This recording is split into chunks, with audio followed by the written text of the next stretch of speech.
Hello everyone, this is Kanupriya and welcome to beyond teachings. आज के class में हम लोग डिस्कस करेंगे कि जो आपके मॉडरेटली रिएक्टिव एलिमेंट्स होते हैं उनको कैसे एक्सट्रैक्ट किया जाता है उसके ओर से, यानी कि मेटल ओर से। हमने प्रीवियस क्लास में डिस्कस किया कि जो ओर्स होते हैं वो हमारे अर्थ क्रस्ट से आते हैं और इन्हीं ओर्स को, उनमें जो इम्प्योरिटीज़ होती है, जैसे सैंड होते हैं, सॉइल होते हैं, उनमें जो चिपके हुए होते हैं उनको साफ करना होता है और देन हम लोग उसका एक्सट्रैक्शन करते हैं मेटल्स का फ्रॉम द मेटल ओर्स। ये जो इम्प्योरिटीज़ हैं इन्हें हम गैंग्यू कहते हैं और जो आपके इसका एक्सट्रैक्शन का प्रोसेस होता है वो डिफरेंट होता है डिफरेंट मेटल्स के लिए। हमने बात किया था जो less reactive metal, highly reactive metals और मॉडरेटली रिएक्टिव मेटल्स जो होते हैं उनको एक्सट्रैक्ट करने का या सेपरेट करने का जो प्रोसेस होता है वो डिफरेंट होता है फ्रॉम देयर मेटल ओर्स। तो आज की क्लास में हम लोग डिस्कस करेंगे मॉडरेटली रिएक्टिव मेटल्स को कैसे एक्सट्रैक्ट करेंगे, क्योंकि ऑलरेडी हमने highly reactive metals and low reactive metals के बारे में डिस्कस कर लिया है। तो चलिए क्लास को जल्दी से स्टार्ट करते हैं। तो आप जैसे देख सकते हैं हम लोग डिस्कस करेंगे extracting metals in the middle of the activity series, यानी कि जो एक्टिविटी सीरीज है, जो रिएक्टिविटी सीरीज है, उसके मिडिल में जो आपके मेटल्स पाए जाते हैं उनको कैसे एक्सट्रैक्ट करेंगे। सबसे पहला पॉइंट यहाँ पे कहता है the metals in the middle of the activity series such as iron, zinc, lead and copper are moderately reactive. यानी ये जो एलिमेंट्स हैं आपके, आयरन हो गया, लेड हो गया, जिंक हो गया, copper, they are moderately reactive. They are neither very reactive nor less reactive. Clear? The second point says these are usually present as sulfides and carbonates in the nature. तो nature में पाया जाता है metals, तो ये metals जो हैं आपके नेचर में किस फॉर्म में पाए जाते हैं, किस कंपाउंड के फॉर्म में? ये आइदर सल्फाइड्स के फॉर्म में होंगे या फिर कार्बोनेट्स के फॉर्म में ये पाए जाएंगे। क्लियर? यानी कि आयरन कार्बोनेट हो सकता है, फेरस कार्बोनेट, या फिर आपका कॉपर कार्बोनेट होगा या सल्फाइड होगा, इस तरह के कंपाउंड्स में पाए जाएंगे। The next point says it is easier to obtain the metal from its oxide as compared to its sulfide and carbonate. Therefore, prior to reduction, the metal sulfides and carbonates must be converted into the metal oxides. यहाँ पे कहा जा रहा है जो metals होते हैं उनको उनके ऑक्साइड से आसानी से हम लोग क्या कर सकते हैं, एक्सट्रैक्ट कर सकते हैं by the process of reduction.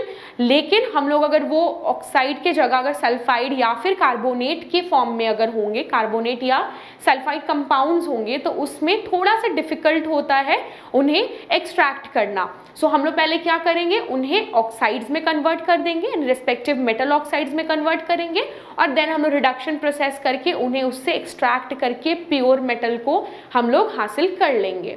Clear? तो ये जो आपका प्रोसेस है ये किस तरह से होता है इसके बारे में हम लोग डिस्कस करने वाले हैं। तो सबसे फर्स्ट पॉइंट यहाँ पे कहता है, जैसे कि आप देख सकते हैं, the sulphide ores are converted into oxides by heating strongly in the presence of excess air. This process is known as roasting.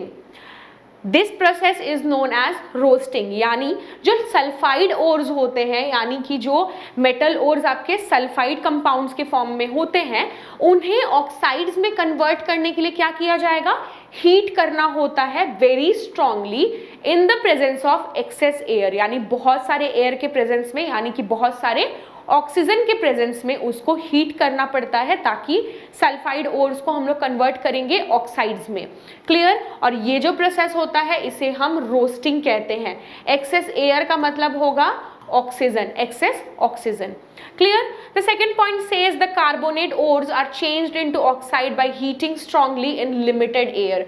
यहाँ पे हमने देखा एक्सेस एयर था, यहाँ पे लिमिटेड एयर। यहाँ एक्सेस एयर की जरूरत नहीं है, we have to only use the limited amount of air and this process is known as calcination.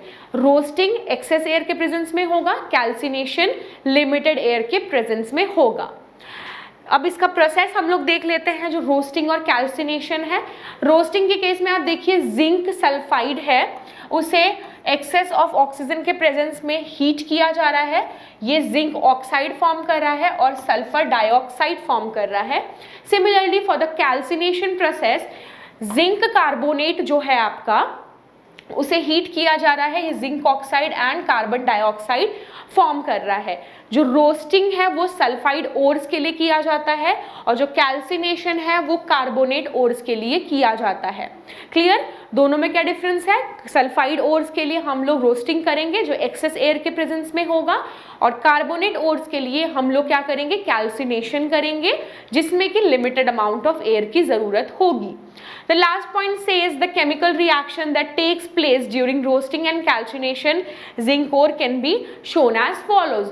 जो मैंने रिएक्शन अभी आप लोगों को बताया किस तरह से रिएक्शन होता है, कैसे जिंक ऑक्साइड में वो कन्वर्ट होगा, दोनों ही केसेस के बारे में दिया गया है। क्लियर? आगे देखते हैं क्या हम लोग को डिस्कस करना है।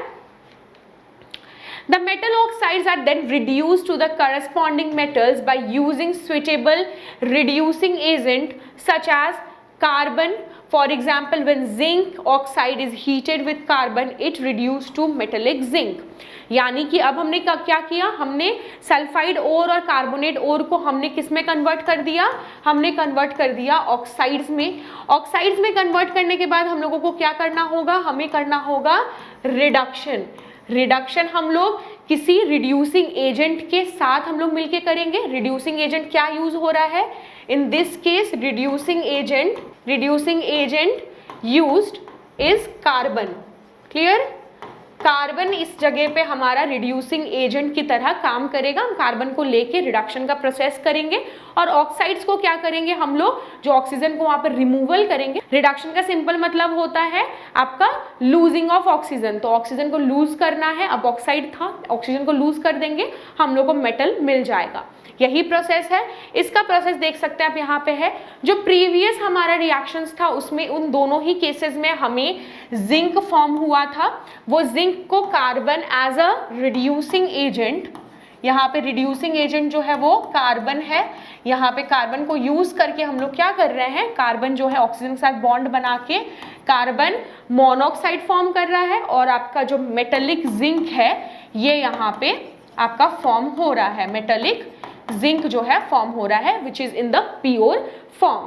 क्लियर? ये था हमारा पूरा प्रोसेस कि किस तरह से हम लोग रिडक्शन करके जो आपके मेटल ऑक्साइड से हम अपने मेटल्स को हम लोग ऑब्टेन कर पाते हैं। यहाँ पे कुछ और चीजें हैं जो कि इंपॉर्टेंट है, जैसे कि आप देख सकते हैं बिसाइड यूजिंग कार्बन, यानी कि कार्बन को यूज ना करके भी हम लोग ये प्रोसेस जो है वो करके हम लोग अपने मेटल्स को फाइंड कर सकते हैं, ऑब्टेन कर सकते हैं। तो यहाँ पे बोला गया है beside using carbon to reduce metal oxides to metal, sometime displacement reaction can also भी यूज्ड। रिडक्शन प्रोसेस ना करके हम लोग कार्बन को यूज ना करके हम लोग सिंपली डिस्प्लेसमेंट रिएक्शन करेंगे।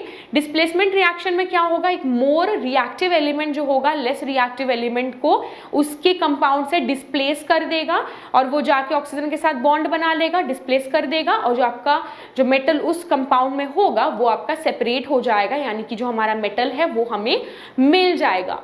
तो the highly reactive metals such as sodium, calcium, aluminium etc. are used as reducing agent because they can displace metals of low reactivity from their compounds। तो यहाँ पे क्या हो रहा है? हम यहाँ पे किस एलिमेंट्स को लेके कर रहे हैं? मॉडरेटली रिएक्टिव एलिमेंट्स को लेके कर रहे हैं, यानी कि आपका आयरन हो गया, जिंक हो गया, कॉपर हो गया। तो उन्हें रिड्यूस करने के लिए, उन्हें डिस्प्लेस करने के लिए हमें मोर रिएक्टिव एलिमेंट्स की ज़रूरत है, जो कि सोडियम, पोटेशियम, आपका कैल्शियम, ये सारे हैं। तो उन्हें हम लोग रिएक्ट करेंगे ताकि वो लेस रिएक्टिव एलिमेंट्स को उसके कंपाउंड से सेपरेट कर दे और जो प्योर मेटल है वो हमें मिल जाए।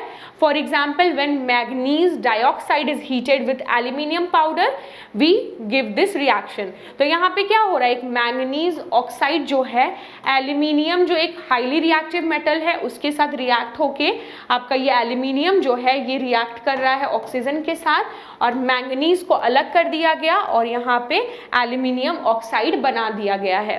अब देख सकते हैं ये जो मैंगनीज था ये यहाँ से डिस्प्लेस हो गया और सेपरेट हो गया और एल्यूमिनियम ऑक्साइड बन गया। This reaction also gives a lot of heat and this is an exothermic reaction। इस रिएक्शन में क्या होता है? बहुत सारा हीट जनरेट होता है, जैसा कि आप यहाँ पे देख सकते हैं हीट जनरेट होगा और ये एक एक्सोथर्मिक रिएक्शन है। यहाँ पे बोला जा रहा है this displacement reaction are highly exothermic, the amount of heat involve is also large that the metals are produced in the molten state. In fact, the reaction of iron oxide, that is Fe2O3, with aluminium also join railway tracks और cracked machine parts. यानी कि ये जो आपका reaction है ये oxygen यहाँ पे आयरन के लिए भी दिया गया है, सिमिलर प्रोसेस हो रहा है।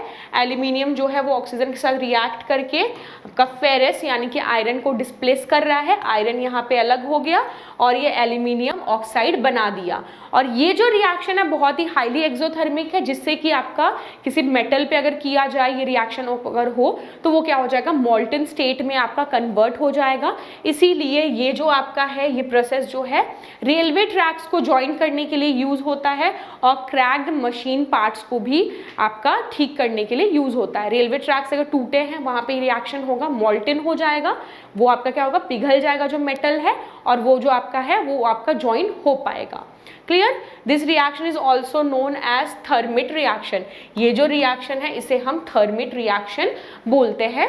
और यहीं पे जो आपका पूरा ये टॉपिक है वो ओवर होता है, यानी कि extraction of metals from their ores यहाँ पे कंप्लीट होता है। नेक्स्ट क्लास में हम लोग मिलेंगे दूसरे टॉपिक्स के साथ, जहाँ पे हम लोग आगे के जो चैप्टर्स के टॉपिक है उनको डिस्कस करेंगे। तो चलिए नेक्स्ट क्लास में मिलेंगे, तब तक के लिए take care and good bye.